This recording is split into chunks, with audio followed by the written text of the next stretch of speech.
kita. Silakan duduk kembali Bapak Ibu yang diberkati oleh Tuhan. Yesus mendengar lebih dari yang kita doakan. Percaya itu? Saya ingat Ibu Hana berdoa minta anak biasa. Tuhan beri Samuel, anak yang luar biasa. Kecil-kecil bisa dengar suara Tuhan. Waktu itu Imam Eli tidak bisa mendengar suara Tuhan lagi. Ya, Tuhan marah pada Imam Eli. Tapi Samuel dipanggil. Samuel, Samuel. 2 kali Tuhan panggil. Berarti kalau 2 kali berarti penting. Ya, Tuhan ingatkan, Marta, Marta. Ya, berarti penting. Ya. Simon, Simon. Kalau 2 kali berarti penting. Kalau Tuhan panggil Jason, Jason. Penting itu Pak Jason. Kalau 2 kali berarti penting. Ya. Nah, Hana minta anak biasa, Tuhan beri Samuel. Anak yang luar biasa. Bapak Ibu Manoah minta anak biasa, Tuhan beri Simpson. Anak yang luar biasa. Ya, saya yakin Manoah nggak membayangkan, tidak pernah terbayang punya anak Simpson. Otot kawat, balung wesi, keringat wedang jahe. Wah, ya siapa yang membayangkan Manoah udah tua punya anak Simpson, Gatot Koco, saudaraku. Yohanes, Sakaria dan Elizabeth minta anak biasa. Tuhan beri Yohanes Pembaptis, anak yang luar. Hari ini, saudara, Efesus 3 ayat 20 akan digenapi. Tolong Efesus 3 ayat 20. Dia dapat melakukan jauh lebih banyak dari yang kita doakan atau pikirkan. Efesus 3 ayat 20 kita baca 2-3. Bagi dia yang dapat melakukan jauh lebih banyak daripada yang kita doakan atau pikirkan. Seperti yang ya ternyata dari kuasa yang bekerja di dalam kita. Salomo minta hidup jangan kaya, jangan miskin, kata Salomo. Tuhan, jangan kasih aku kaya. Kalau aku kaya nanti aku lupa sama Tuhan. Dan memang benar, Salomo waktu udah kaya, lupa. Biasa orang kaya lupa Tuhan. Ya kan? Sampai dalam Pengkhotbah 12 ayat 1. Dia berkata, ingatlah akan penciptamu. Ya, karena dia lupa. Seperti doanya, jangan kasih aku kaya. Kalau aku soge, aku lali ya Tuhan. Tapi jangan beri aku melarat. Nanti aku nyolong. Aku mencuri. Dan aku mempermalukan nama Tuhan. Oh, wong Kristen kok nyolongan. Beri aku hidup secukupnya. Gak soge, gak melarat. Mintanya secukupnya. Tapi Tuhan beri kelimpahan. Halo, amin. Tuhan ngajar doa Bapa kami. Berikanlah pada kami makanan yang ya Tuhan melakukan lebih dari yang kita doakan. Ya, artinya gini ya. Kita doa itu terbatas. Tapi kita punya Tuhan yang tidak terbatas.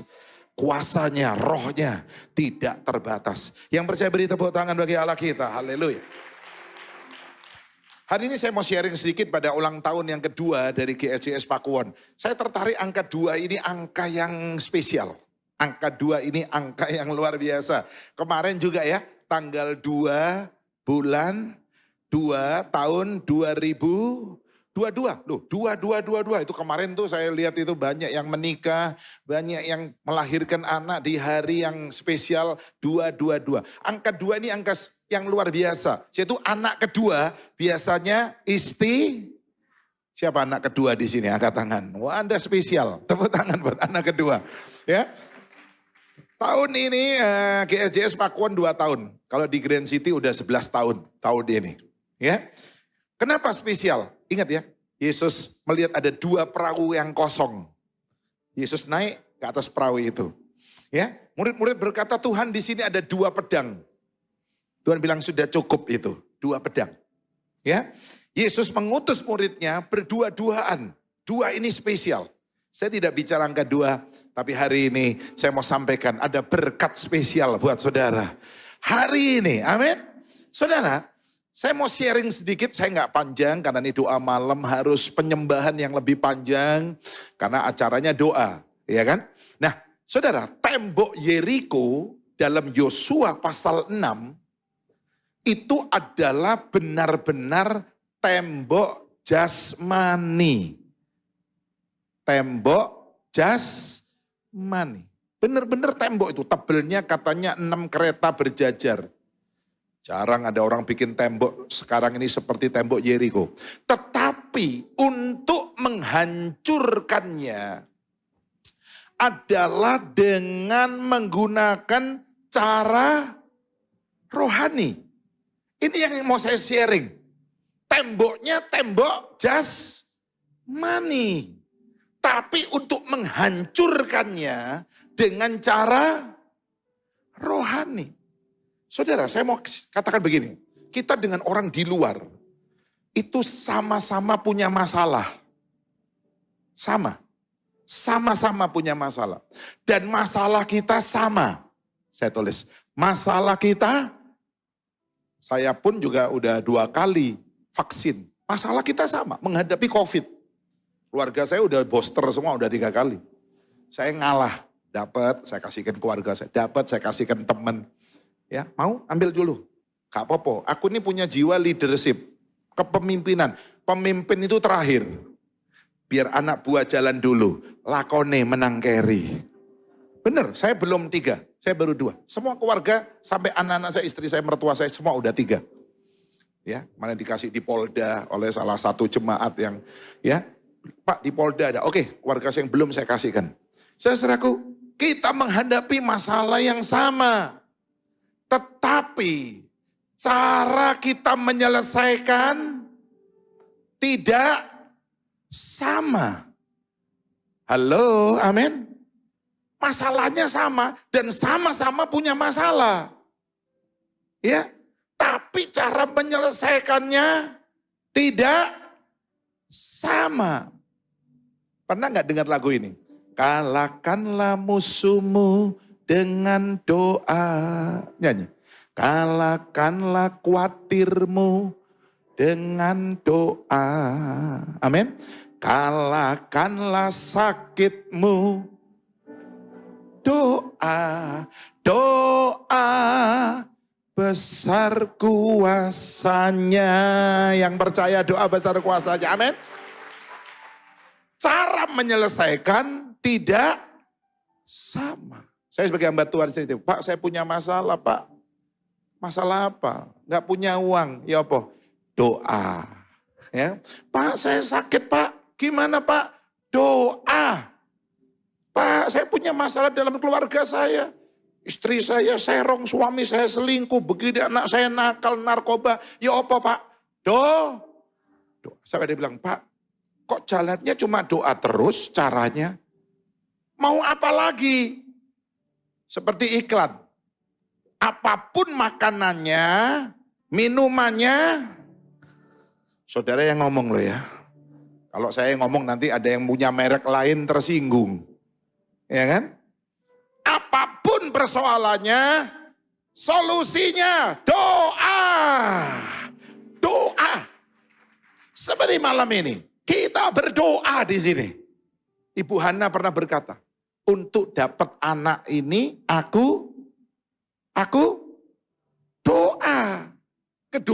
Bukan ke dukun, ke dokter boleh, minum obat boleh, tapi yang penting doa. Saudara, dapat anak, gak punya duit, gak punya rumah, gak punya jodoh, caranya, solusinya doa. Saudara gak punya apa hari ini? Gak punya apa hari ini? Mulai diingat-ingat gak punya apa. Saya mau beritahu caranya doa. Itu ada seorang gadis ya, saudaraku. Dia murung di kamar karena sampai sudah umurnya banyak belum ada bajai yang lewat. Dia bilang, Pak belum ada bajai yang lewat. Bajai lewat ternyata udah ada penumpangnya Pak. Saya bilang, jangan khawatir, dalam nama Yesus, badai pasti berlalu. Ya, wah dia sedih, dia stres, dia nangis, dia tutup jendela, tutup pintu, dia mengurung diri. Satu kali temannya datang, ayo kamu jangan stres begini, ayo ke gereja, sukacita, ayo nyanyi, berdoa. Dia langsung berangkat ke gereja, dia nyanyi di gereja, dia penuh sukacita. Di gereja susahnya hilang, saudaraku, amin. Dia pulang, hidupnya diubah. Dia buka jendela kamarnya, dia nyanyi dengan suara keras. I love you Jesus. Apa? Deep down in my head. I love you Jesus. Deep. Waktu dia nyanyi teriak I love Jesus. Di sebelah tetangganya ini juga membuka jendela. Seorang pria berkata, hey Nona, ngapain lu teriak-teriak? I love Jesus, I love Jesus. Apa jawab Nona ini? Iya, karena saya tahu Yesus mencintai saya. Yesus cinta saya. Percaya Yesus cinta saudara? Iya, boleh, tapi jangan teriak-teriak. Masa kamu gak malu sama tetangga? Coba kalau saya teriak-teriak sama kamu. I love you, I love you, I love you. Kamu malu gak? Enggak, justru itu yang gua tunggu-tunggu. Akhirnya Nona ini jadian kawin sama Koko yang tadi. Yang belum punya jodoh, nanti malam buka jendela rumahnya. Teriak yang keras, I love Jesus. Siapa yang percaya Yesus, beri tepuk tangan buat Allah kita, amin. Masalahnya sama. Sama-sama punya tapi cara untuk menyelesaikan tidak sama. Saudara, kita punya Yesus yang gak sama dengan yang lain.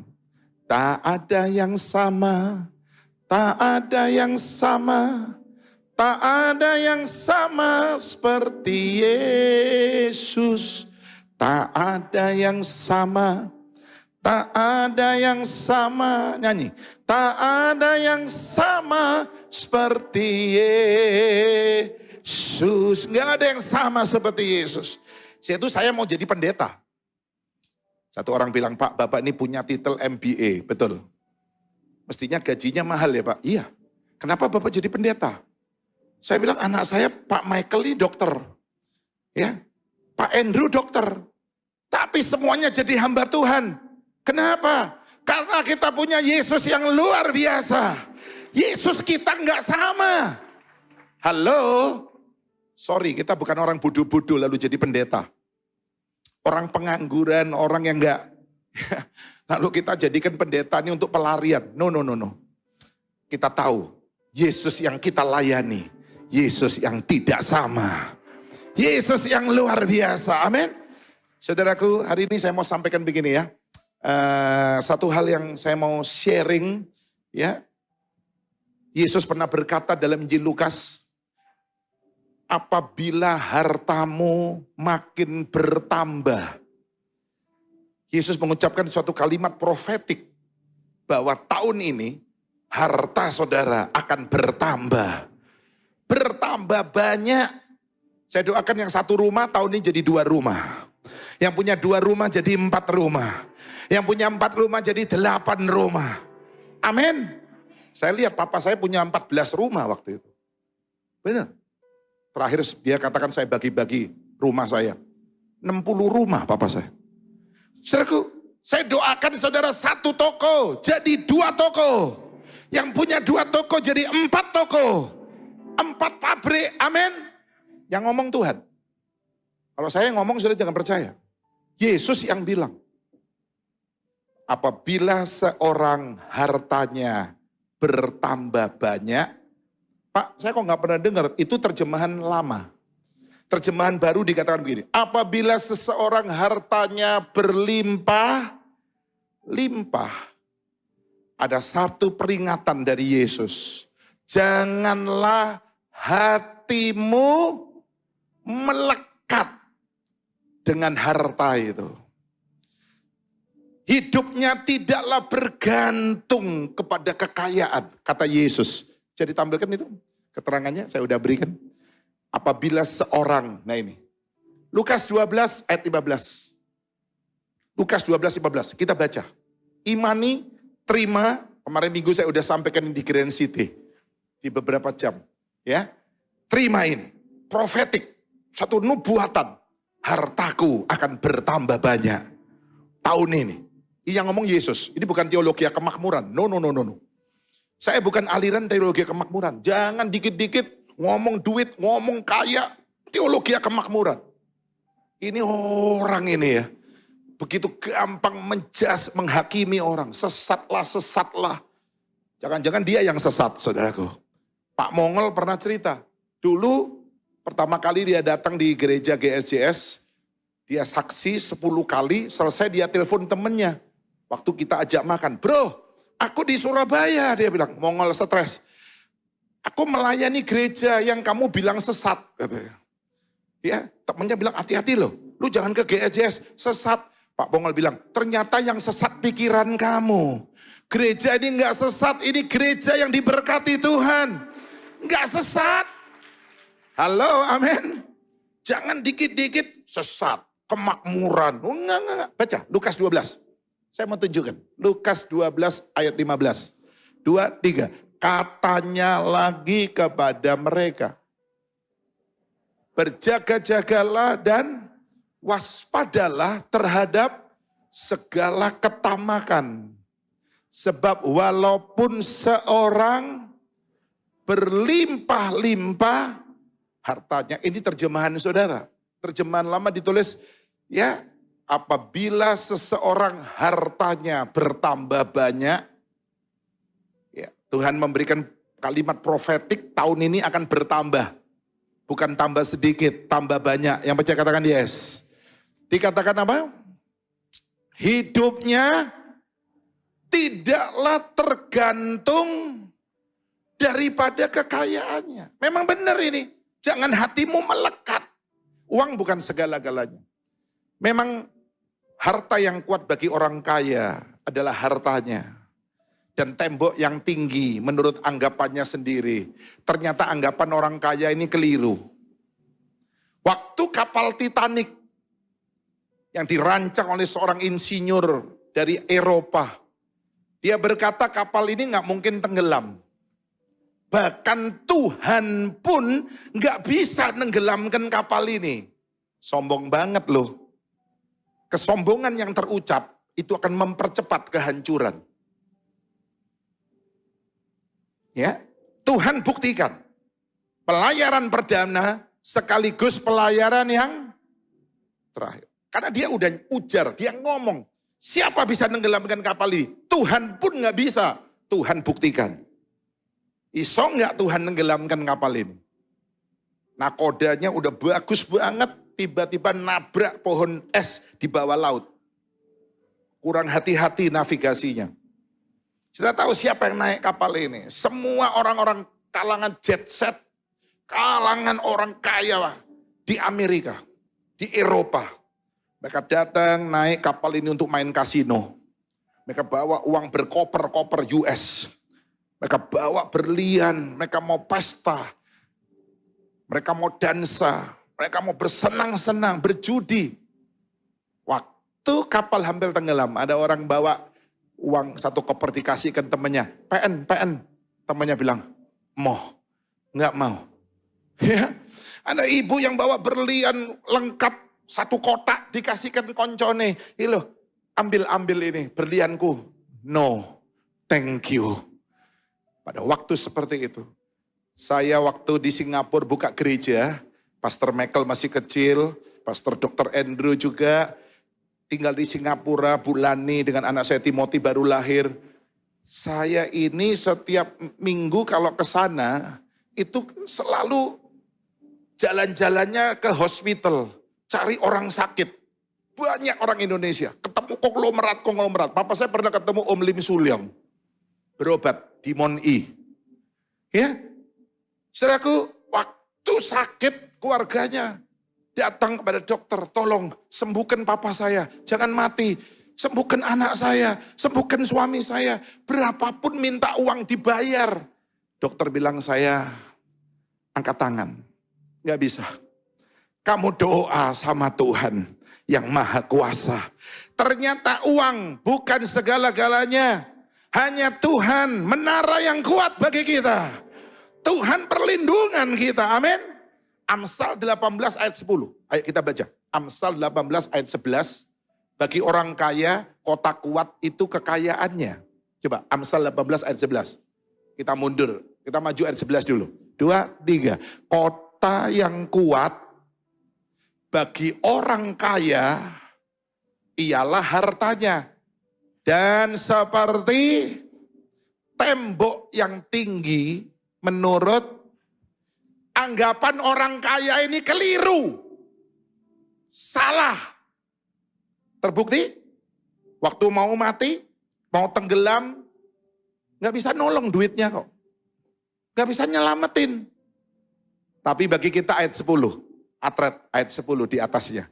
2, 3, nama Tuhan adalah menara yang kuat. Kesanalah orang benar berlari dan kurang jelas yang terakhir. Dan siapa yang percaya Tuhan bisa menyelamatkan kita, amin. Bukan jin, bukan duit.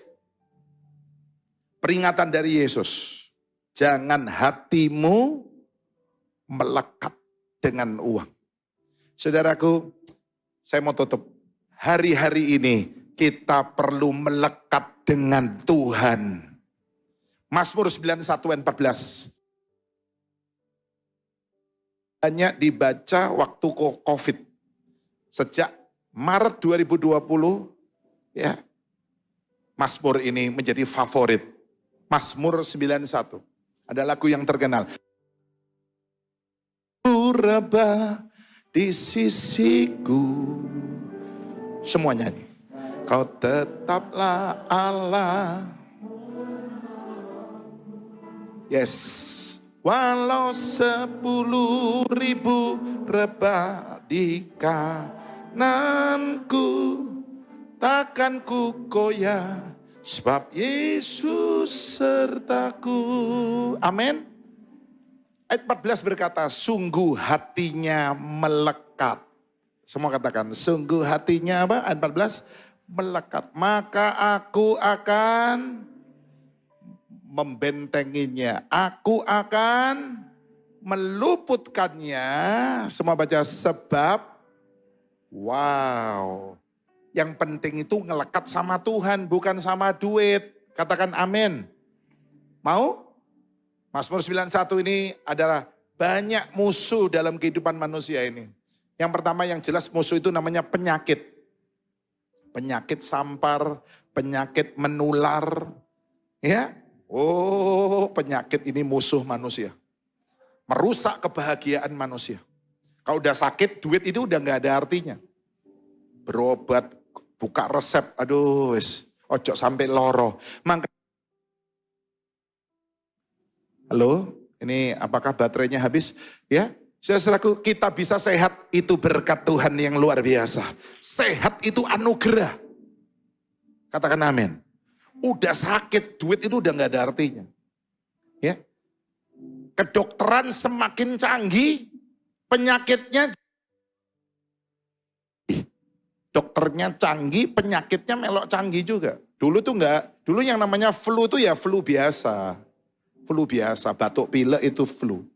Sekarang ada flu burung, flu babi, flu macem-macem. Makin canggih kedokteran, penyakitnya juga ikut canggih. Ya kan? Ya, dulu demam itu demam biasa. Sekarang udah demam berdarah. Sekarang jadi COVID, Corona. Dulu taunya Corona itu mobil. Toyota, Corona, Toyota Corolla. Sekarang udah jadi nama penyakit. Penyakitnya udah canggih. Hari ini kalau saudara sakit, percayalah. Bilur-bilur Yesus sanggup menyembuhkan penyakit saudara. Amin. Bilur Yesus. Bilurnya nyanyi. Bilurnya sungguh heran. Ayo tepuk tangan. Bilurnya Bilurnya membawa kesembuhan. Membawa kesembuhan. Asal percaya saja semua sakit hilanglah. Oleh Tuhan Yesus tertolong. Amin. Saya ingat KKR Tambak Sari. Ya, waktu saya mimpin, nyanyi lagu ini. Bilurnya. Orang lumpuh lompat jalan. Halo, amin. Dia teriak, saya jalan. Orang buta melek. Belum khotbah, belum doa, baru nyanyi. Bilur Yesus yang berkuasa. Amin. Musuh manusia yang kedua adalah ini. Dikatakan jerat penangkap burung. Tuhan akan melepaskan engkau dari jerat penangkap burung. Ini yang disebut dengan pengintaian, persaingan, permusuhan. Aduh, inilah musuh yang kedua, saudaraku. Jebakan.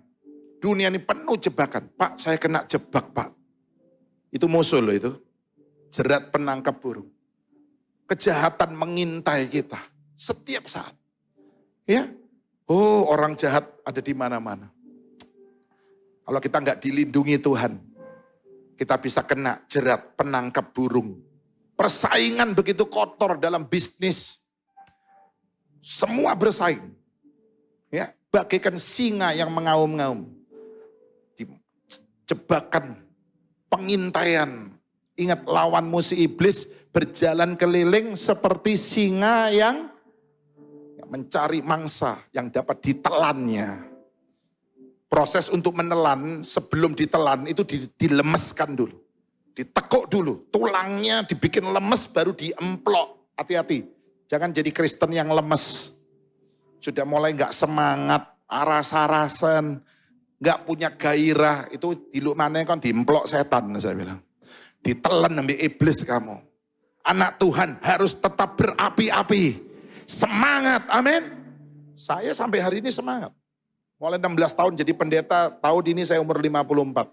Semangat tidak berubah. Malah orang bilang, Pak Sam tambah semangat luar biasa. Oh iya harus. Kalau kita berapi-api, satu kali kita akan dijemput dengan kereta berapi, dibawa ke sorga. Seperti Nabi Elia, dijemput oleh kereta berapi dari sorga. Kalau kita berapi-api, ingat, matanya Tuhan itu seperti nyala api.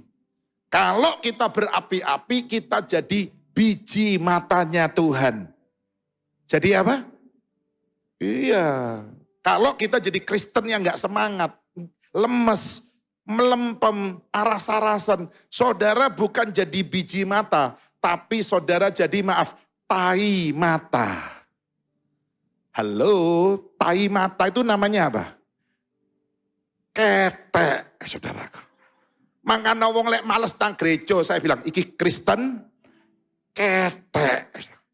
Kalau ketek di apa no? Masa disimpen? Ketek. Ketek di apa no? Bawa. Kadang-kadang saya lihat ada orang sing gila nih, ketek diambu. Loh, gila nih. Ketek didelok, diremet-remet. Loh, jijik iki kempro iki. Ketek dibuang. Sebab itu harus berapi-api. Amin. Bung Karno pegang RRI. Radio Republik. Arek-arek Surabaya. Maju terus, pantang dengan bambu runcing bisa mengusir siapa? Penjajah dengan alat-alat tank. Karena ada semangat. Hati yang gembira adalah obat yang manjur, semangat yang patah. Iya, ojo patah. Ada 2 orang periksa ke lab. Satu kena kanker ganas, yang satu sehat. Waktu ambil hasil lab, ketuker. Tertukar hasilnya. Yang sehat, dapat hasilnya orang sakit kanker. Yang kanker ganas, dapat hasilnya orang sehat. Saya tanya, yang mati duluan yang mana? Sing mati dhisekan yang mana? Sing sehat mati duluan, saudaraku. Begitu dia lihat, aduh, aku kok kanker. Mateng aku. Langsung down dia. Waduh, sing dieling-eling apa? Adiasa. Apa Grand Heaven. Aryo opo Bagus Abadi. Sing dieling-eling udah sentong apa ini, ya. Saudara kembang kuning, udah down dia. Drop, mati dia. Yang sakit kanker dapat hasil. Waduh, aku waras, sembuh aku. Nggak mati-mati sampai hari ini. Kalau saudara punya semangat, engkau diberkati. Engkau bisa bertahan. Amin. Ibu-ibu tetap semangat. Walaupun suamimu pelit, suamimu medit, suamimu jahat, bertahan. Tetap semangat. Ketika engkau semangat, engkau bisa melihat suamimu diubah oleh Tuhan. Amin. Saya akan tutup. Pemain musik boleh naik. Hari ini saya ingin ajak saudara, ya, untuk tidak putus asa. Apapun yang saudara hadapi, sampaikan pada Yesus. Mau sampaikan pada Yesus? Ya, ayo kita nyanyi.